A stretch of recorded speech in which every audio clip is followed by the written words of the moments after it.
किशन और शालिनी की शादी हुए अभी कुछ ही समय हुआ था।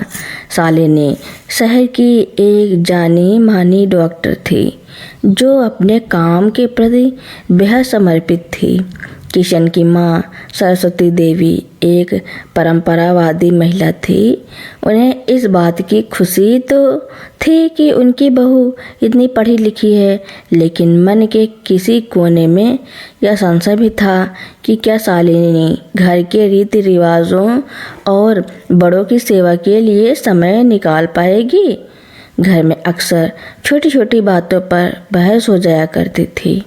सरस्वती देवी पुराने घरेलू नुस्खों पर भरोसा करती थी, जबकि शालिनी हर बात को विज्ञान की कसौटी पर परखती थी।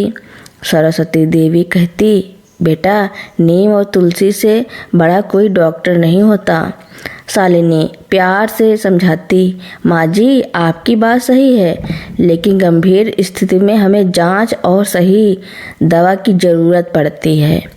सरस्वती देवी को कभी कभी लगता कि शालिनी अपनी पढ़ाई के सामने उसके अनुभवों को छोटा समझती है। एक दोपहर जब किशन ऑफिस में था, अचानक सरस्वती देवी की तबीयत बिगड़ गई।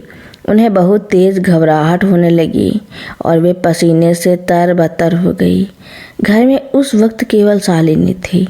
शालिनी ने एक पल भी गंवाए बिना अपनी पेशेवर दक्षता दिखाई। उसने तुरंत अपनी मेडिकल किट निकाली और सरस्वती देवी का चेकअप किया। स्थिति की गंभीरता को देखते हुए उसने किशन को फ़ोन करने से पहले एम्बुलेंस बुलाई और प्राथमिक उपचार शुरू कर दिया। अस्पताल पहुंचने तक वह एक बहू की तरह उनका हाथ थामे रही और एक डॉक्टर की तरह उनकी सांसों पर नज़रें रखे रही। अस्पताल के बाद जब सरस्वती देवी को होश आई तो उन्होंने पाया कि शालिनी सफ़ेद कोट पहने उनके पास खड़ी डॉक्टरों को निर्देश दे रही थी। शालिनी के चेहरे पर थकान थी, लेकिन अपनी सास को होश में देख उसकी आंखों में चमक आ गई। सरस्वती देवी ने कमज़ोर आवाज़ में कहा, शालिनी बेटा, आज अगर तू डॉक्टर ना होती तो शायद मैं अपने पोते पोतियों का चेहरा न देख पाती। मुझे माफ़ कर दे, मैं तेरी पढ़ाई को अपनी दीवार समझ रही थी, जबकि वही आज मेरी ढाल बनी। शालिनी ने उनके हाथ चूमते हुए कहा, माँ जी आप मेरी माँ हैं। एक डॉक्टर होने से पहले मैं आपकी बहू हूँ और आपका आशीर्वाद ही मेरी सबसे बड़ी डिग्री है। अब सरस्वती देवी मोहल्ले में सीना तान कर कहती हैं, मेरी बहू डॉक्टर है जो न सिर्फ बीमारियों का इलाज करना जानती है बल्कि रिश्तों की नब्ज थामना भी जानती है। शालिनी ने भी अब सरस्वती देवी के बताए नुस्खों को अपने जीवन में जगह देना शुरू कर दिया था। सरस्वती देवी के पूरी तरह ठीक होने के बाद उन्होंने एक इच्छा जाहिर की। उन्होंने शालिनी से कहा, बेटा, हमारे पैतृक गांव रामपुर में आज भी लोग छोटी छोटी बीमारियों के लिए शहर भागते हैं, कई तो रास्ते में ही दम तोड़ देते हैं। क्या हम वहाँ के लिए कुछ कर सकते हैं? शालिनी को अपनी सास की यह सोच बहुत पसंद आई। किशन, शालिनी और सरस्वती देवी ने तय किया कि वे हर महीने के एक रविवार को गांव जाकर निःशुल्क चिकित्सा शिविर लगाएंगे।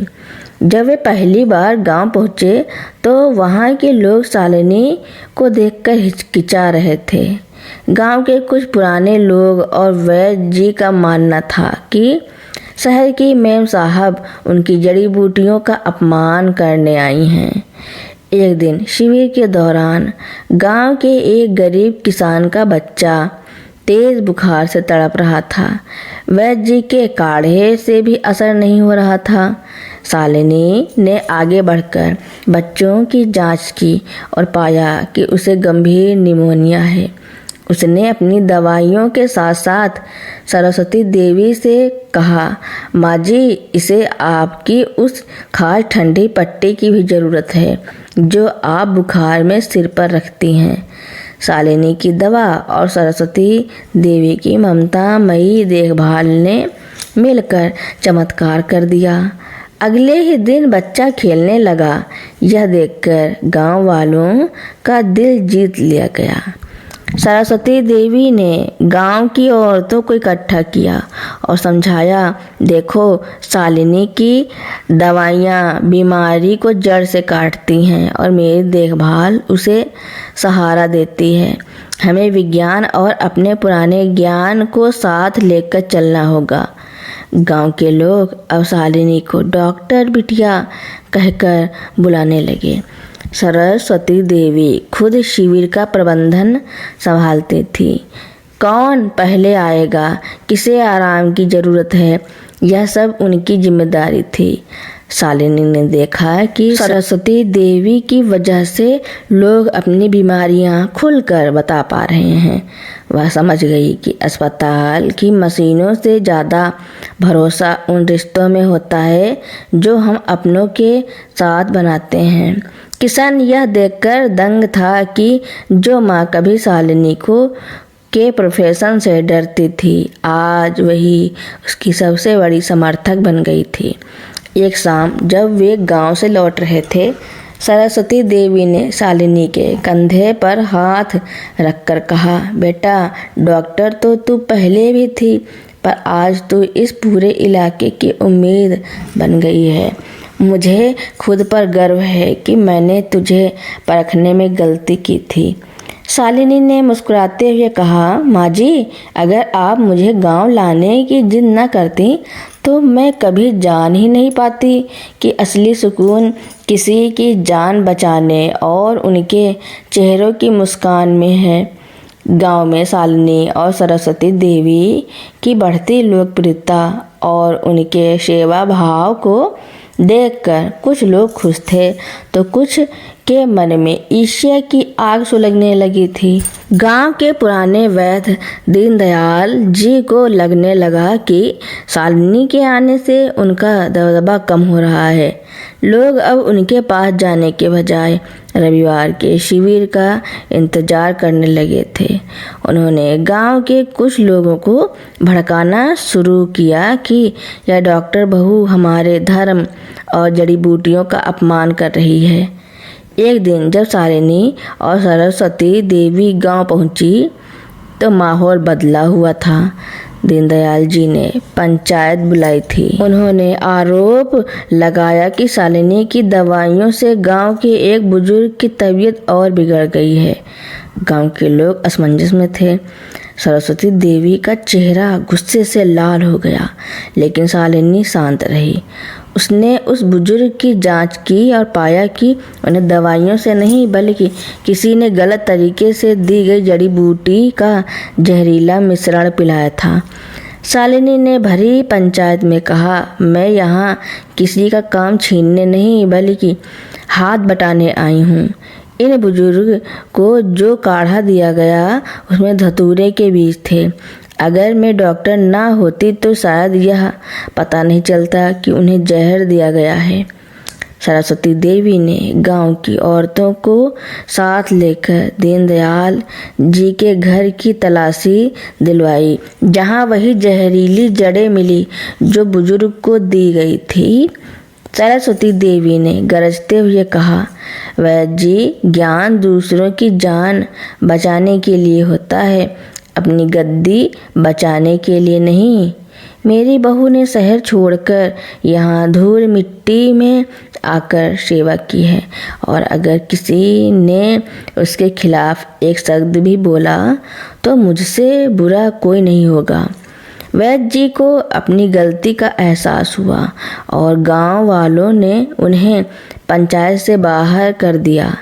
इस घटना ने शालिनी और सरस्वती देवी के इरादों को और मजबूत कर दिया।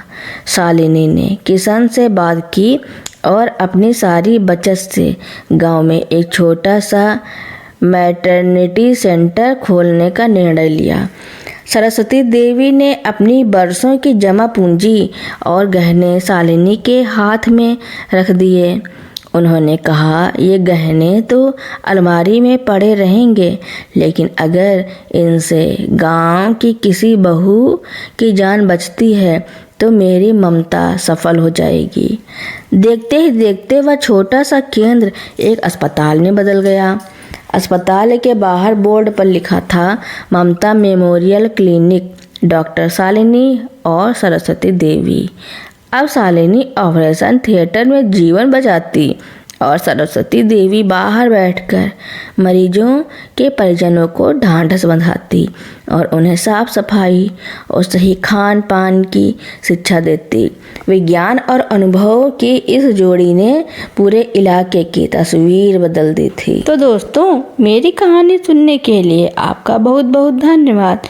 ऐसी कहानी सुनने के लिए मेरे चैनल को लाइक, कमेंट, शेयर, सब्सक्राइब एवं बेल आइकन का बटन दबाना ना भूलना, ताकि मेरी नई नई कहानियाँ आप तक पहले ही पहुँचती रहें।